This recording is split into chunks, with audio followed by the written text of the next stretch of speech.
Bonjour à tous et merci pour votre suivi, pour toutes les questions que vous nous posez sur notre page Pesca Nautique ou sur notre groupe Ténia Kaburamada et Fishing France. On est ravis parce que vous êtes nombreux à nous poser plein de questions. Aujourd'hui, pour ce nouveau masterclass, on va traiter le sujet du slow jig. Alors, c'est un sujet qui est passionnant, qui personnellement m'intéresse beaucoup. Je le pratique un tout petit peu. Et là, vraiment, avec l'intervention de notre ami Nissa Djé, on apprend énormément de choses. Je vous donne rendez-vous avec lui et on se retrouve tout de suite après.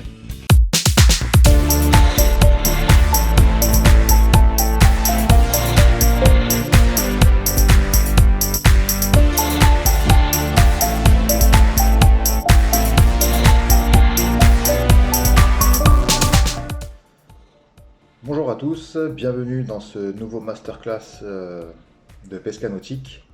Donc aujourd'hui nous allons aborder le sujet du slow jigging, donc une technique que j'apprécie tout particulièrement. Donc pour la petite histoire, il faut savoir que le slow jigging a été développé au Japon, comme bien entendu beaucoup de techniques que nous utilisons aujourd'hui dans nos eaux. Mais ce qui est intéressant de savoir, c'est la petite anecdote de comment ça a été inventé. Donc pour la petite histoire, c'est le maître qu'on appelle du slow jigging, c'est monsieur Norihiro Sato, qui était tout simplement en action de pêche sur du jigging traditionnel. Il a voulu aider un de ses amis qui voulait mettre un joli poisson au sec. Il a tout simplement mis sa canne dans le porte-canne, laissé le jig au fond, et avec les mouvements de vagues, ça a donné une certaine animation qui a fait que pendant ce mouvement, il a tapé un très très beau poisson. Et voilà d'où est né le slow jigging. Et donc bien entendu, après cette mésaventure, il a développé tout ça autour du slow jigging. Donc c'est assez marrant de voir qu'une technique peut naître de cette manière-là.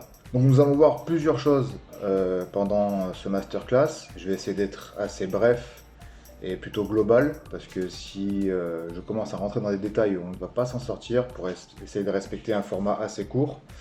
Donc qu'est-ce que c'est le slow jigging? Le slow jigging est une technique de jig à la verticale, mais qui est une technique de jig lente, d'où slow jigging. On a l'habitude de voir depuis tout le temps des techniques de jig qu'on appelle speed jigging, avec des cannes assez lourdes, assez puissantes. Là, ça va être tout le contraire. Ça va être des cannes qui vont être très très souples, très très légères, avec un ensemble assez léger et avec une animation assez lente.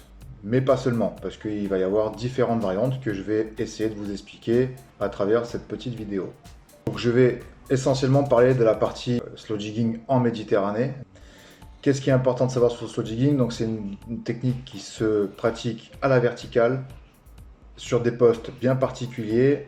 Moi je prospecte essentiellement tout ce qui est tête de roche, tambon, faille, mais également tout ce qui est plateau coralligène quand il y a de l'activité. On va dire qu'il y a deux couches d'eau intéressantes à prospecter au jig, qui sont les 15-20 premiers mètres à partir du fond, où là on va pouvoir toucher des poissons du style dentille, pagre, pageot, mérou, chapon.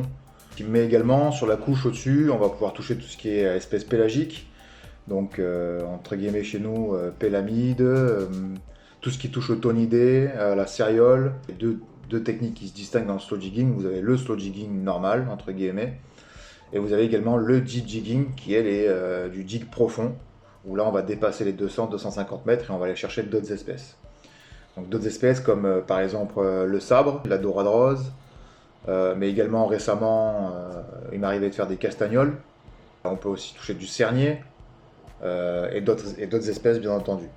Mais il y a une manière bien particulière de l'utiliser et c'est pas souvent facile de s'approprier cette technique. Alors moi j'utilise deux cannes actuellement, une canne beaucoup plus légère et une autre beaucoup plus puissante. J'ai une canne qui fait en moyenne de 60 à 120 grammes et une canne qui fait de 120 à 250 grammes.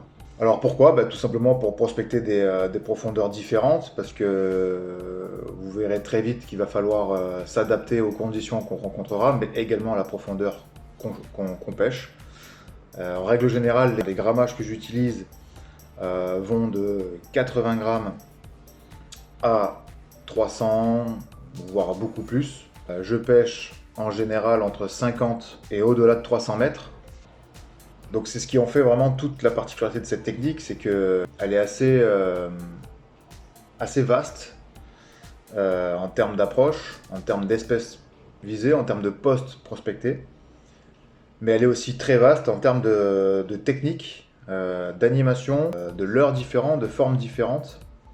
Et donc c'est un peu tout ça que je vais vous montrer aujourd'hui.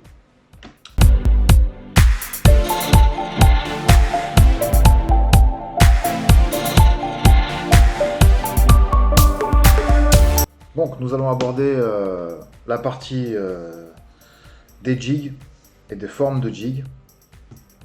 Donc pour ma part, principalement, j'utilise des jigs de la marque Xesta. Pour la simple et bonne raison, c'est qu'ils ont une gamme très étoffée là-dedans et très intéressante pour les jiggers. Donc on va retrouver des jigs avec ce profil-là. Donc là, pour le coup, on a ici un Nitro Jig en 100 grammes par exemple. Celui-ci en 100 grammes aussi également, là c'est un Afterburner. Donc à la base, ces deux jigs là, enfin ces deux formes là sont des casting jigs, mais ont été étudiés pour la pêche en verticale, en bateau. Ce sont des formes que je vais utiliser la plupart du temps sur des animations rapides. Donc des animations rapides, pourquoi? Parce que quand il y a de l'activité au sondeur par exemple, où on voit qu'il y a du pélagique qui tape dans des boules, ce sont des jigs sur lesquels je vais animer assez rapidement, pour bien entendu déclencher les attaques. Ensuite, on va retrouver des formes beaucoup plus typées slow, comme ici, où on va retrouver donc ceux-là, ce sont les Sleepy. Hop, là, bien entendu, on a une forme bien particulière. Donc une forme bombée d'un côté et très plate de l'autre.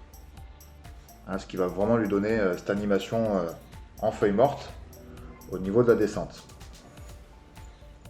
Il y a un jig en particulier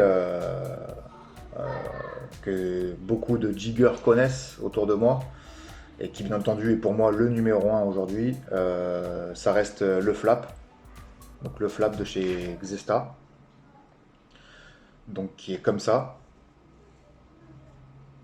Donc on va retrouver une partie bombée, d'accord, d'une face, et une partie beaucoup plus plate de l'autre. Donc tous les slow jigs entre guillemets auront à peu près ces formes-là. Donc toujours une partie bombée et une partie plate, avec bien entendu une répartition du poids complètement différente par rapport aux animations qu'on va vouloir lui donner. Donc voilà le flap qui se distingue en plusieurs coloris, plusieurs grammages, bien entendu. Ensuite on va avoir des jigs comme ceci, où là on va avoir vraiment des faces plates des deux côtés, où là on va avoir une grosse animation, enfin une grosse action papillonnant, en feuille morte, à la descente. Et après on va utiliser aussi ce genre de lame quand je descends dans plus de 200 mètres ou 300 mètres. Voilà, c'est ce genre de jig que j'utilise pour la simple et bonne raison, c'est qu'ils ont la particularité de descendre assez vite et de percer les couches d'eau, et donc d'atteindre des profondeurs assez conséquentes plus rapidement. Ce qui n'est pas à négliger dans les choix des coloris, c'est les contrastes de couleurs, donc comme celui-ci. Mais le contraste des couleurs est très important, mais également les coloris phosphorescentes aussi. Vu qu'on pêche dans des profondeurs assez grandes, on sait tous qu'à partir de 50 mètres de profondeur, la lumière n'entre plus vraiment. Du coup, on va beaucoup se fier à la phosphorescence. Les coloris phospho sont très importantes à avoir également dans sa boîte. Donc voilà pour la partie jig et forme.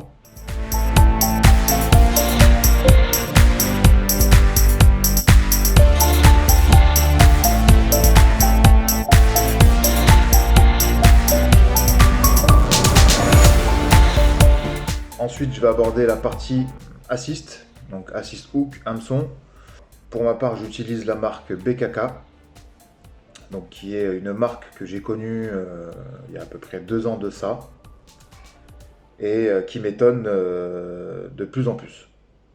Alors pourquoi? Parce qu'on a vraiment du matériel déjà de qualité, des fabrications bien particulières, des affûtages bien particuliers, et on a une gamme et un catalogue qui est juste hallucinant par rapport à ce qu'on souhaite faire. On a tellement de choix qu'au final on ne sait plus vraiment vers quoi se diriger. Donc c'est ce qui est marrant. Mais on est là également pour vous aider et à pouvoir vous diriger sur le choix de vos assists. Si j'en ai un à conseiller en slow jigging, c'est celui-ci. Donc le GAFR. Ce qui est intéressant dans cela, c'est qu'on va avoir, comme ici sur ce jig là, on va avoir très grande ouverture d'hameçon. On arrive à avoir moins de décrochés avec des hameçons avec une ouverture beaucoup plus grande. Mais pas que, parce qu'aujourd'hui, BKK travaille également sur l'affûtage de ces hameçons. Et leur piquant qui est vraiment, vraiment extrême, je dirais. Donc très attention quand vous les avez en main. Donc c'est ce qui en fait vraiment un gros atout dans sa boîte. Et bien entendu, on va les distinguer sur plusieurs assists avec des particularités complètement différentes. Donc là, je vous ai montré le GAFR.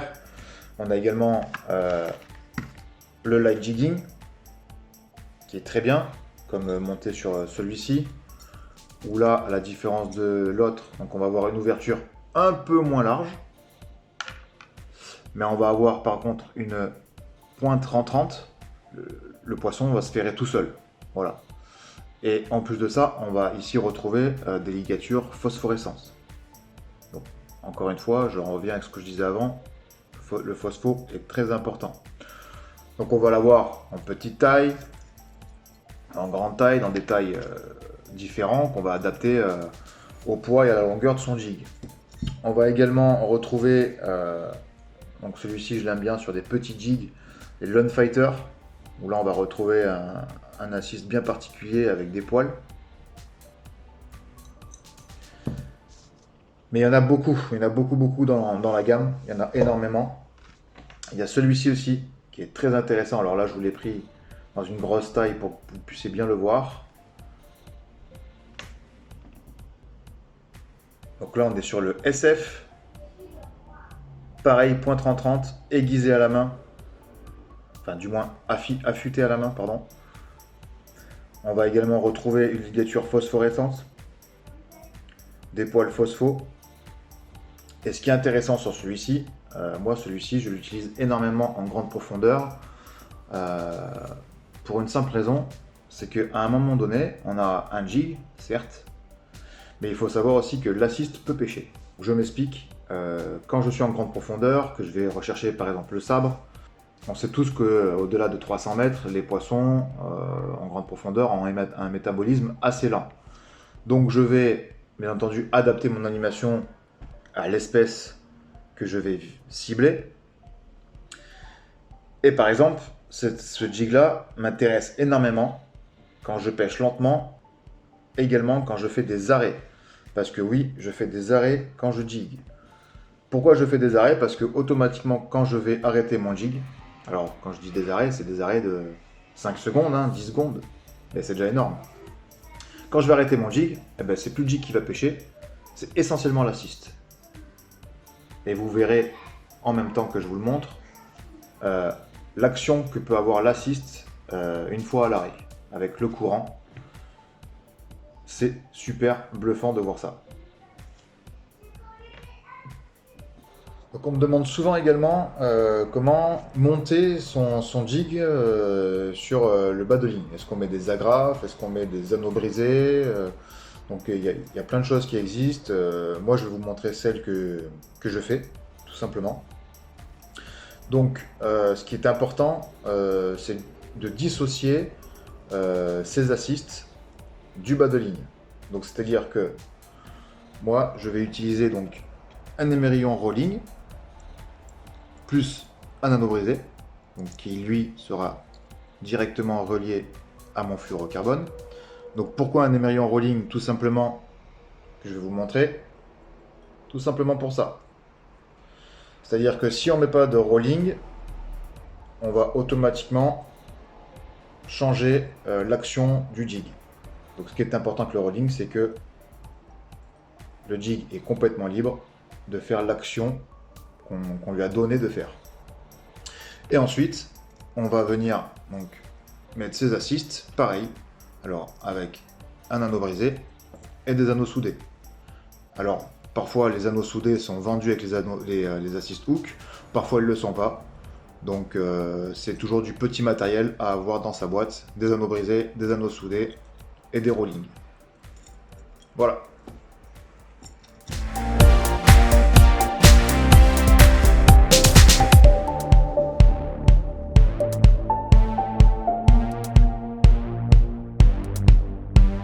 Les animations, alors bien entendu il en existe plein, mais j'en utilise essentiellement 3, qui est d'ailleurs généralement le plus utilisé et qui sont les plus récurrentes. Donc on a le slow pitch, on a le high pitch et le long fall. Donc je vais vous montrer en même temps dans cette vidéo avec le moulinet. Bon, je vais essayer de vous le montrer comme ça, mais c'est pas évident. Donc on va faire avec. Dans un premier temps, l'animation la plus simple et qui est le plus fréquemment utilisée, c'est le slow pitch. Donc le slow pitch, qu'est-ce que c'est? Des petites tirées de 15 à 20 cm, très très lentes.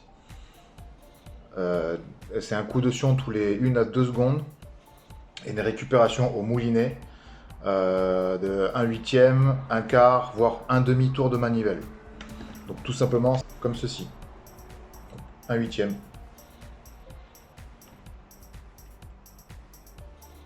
Ok. 1/4. Ou soit un demi. Voilà, ça c'est l'animation la plus récurrente. Ensuite, on a le high pitch. Alors le high pitch, je l'utilise d'une manière complètement différente de ce qu'il utilise au Japon. Je vais vous faire les deux variantes. Pour moi, le high pitch, c'est vraiment c'est une grande tirée sec, quelque chose de beaucoup plus sec, de beaucoup plus puissant, ce qui va permettre à votre jig de vraiment faire des gros écarts. Voilà, donc au moulinet, ça va donner quasiment un tour de manivelle, voire 2 tours de manivelle, suivant la grandeur de l'animation que vous faites. Voilà. Mais au Japon, ils ont une manière d'utiliser qui est très intéressante, que j'utilise aussi. Eux, en fait, c'est la combinaison de 2 animations, qui est le slow pitch et le long fall, que je vais vous montrer juste après. C'est-à-dire que ils vont partir avec la canne basse et ils vont faire un pitch, 2 pitch, 3 pitch, 4 pitch, 5 pitch, 6 pitch. Voilà, après on peut mettre autant de coups de sion qu'on veut dans cette animation-là. Donc c'est aussi une animation qui est très intéressante. Et ensuite on a le long fall. La canne est rabattue violemment à la verticale pour qu'il y ait une réelle tension jusqu'en haut. Et qu'une fois qu'on va relâcher la tension, votre jig va se remettre vraiment. Donc ça va faire comme ça. Et vu qu'il n'y a plus de tension, votre jig va se remettre directement à l'horizontale et va pouvoir descendre en feuille morte. Ce qui est important, et ce que je n'ai pas dit sur l'action des jigs, c'est que tous les slow jigs, entre guillemets, auront la même animation à la montée par rapport à l'action que vous allez leur donner. Mais par contre, ce qu'on va voir, c'est qu'ils vont tous avoir une action différente à la descente. Pourquoi? Parce que majoritairement, le slow jigging est une technique où les attaques vont se passer le plus souvent à la descente. D'où le fait qu'on ait des animations à la montée qui soient quasiment identiques dis bien quasiment, hein, et que contrairement à ça, on a des actions qui sont complètement différentes à la descente. Vous avez des jigs qui vont papillonner en feuille morte comme ça. Vous avez des jigs qui vont faire la même chose, mais qui vont papillonner en même temps. Vous avez des jigs qui vont faire seulement des choses vraiment très erratiques comme ça. Donc voilà, c'est très important de voir avant d'utiliser un jig, de comment il se comporte à la montée comme à la descente, pour pouvoir après l'utiliser de bonne manière, voilà, et de pouvoir après retranscrire cette animation-là sur la canne. Donc voilà pour les animations.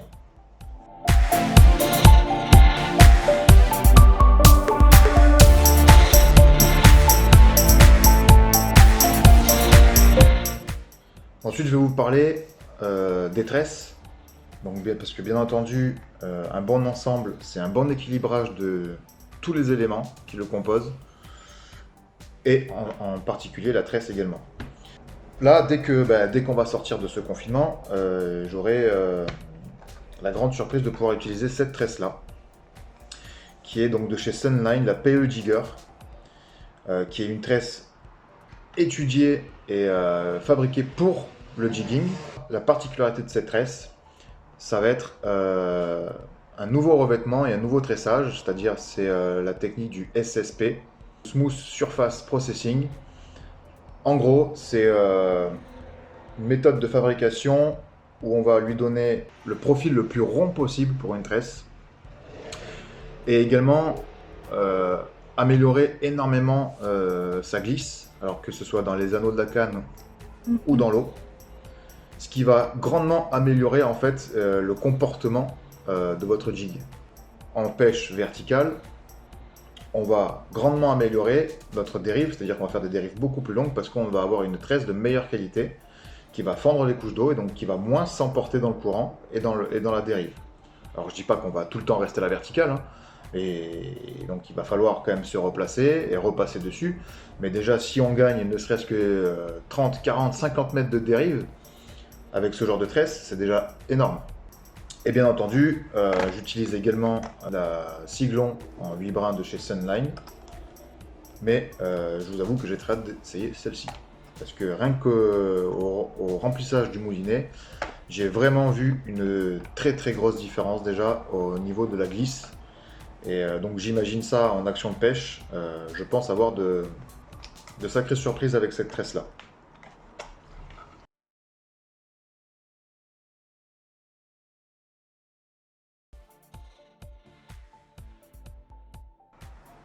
Voilà, j'en ai fini avec ce masterclass.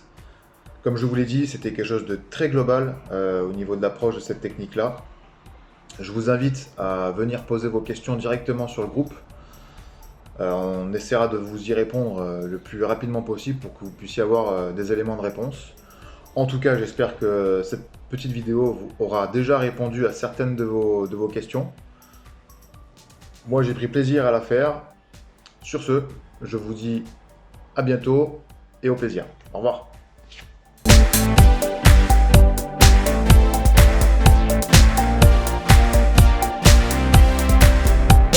Voilà, je vous l'avais dit, c'est un sujet super intéressant. Nissadji nous a fait un super boulot.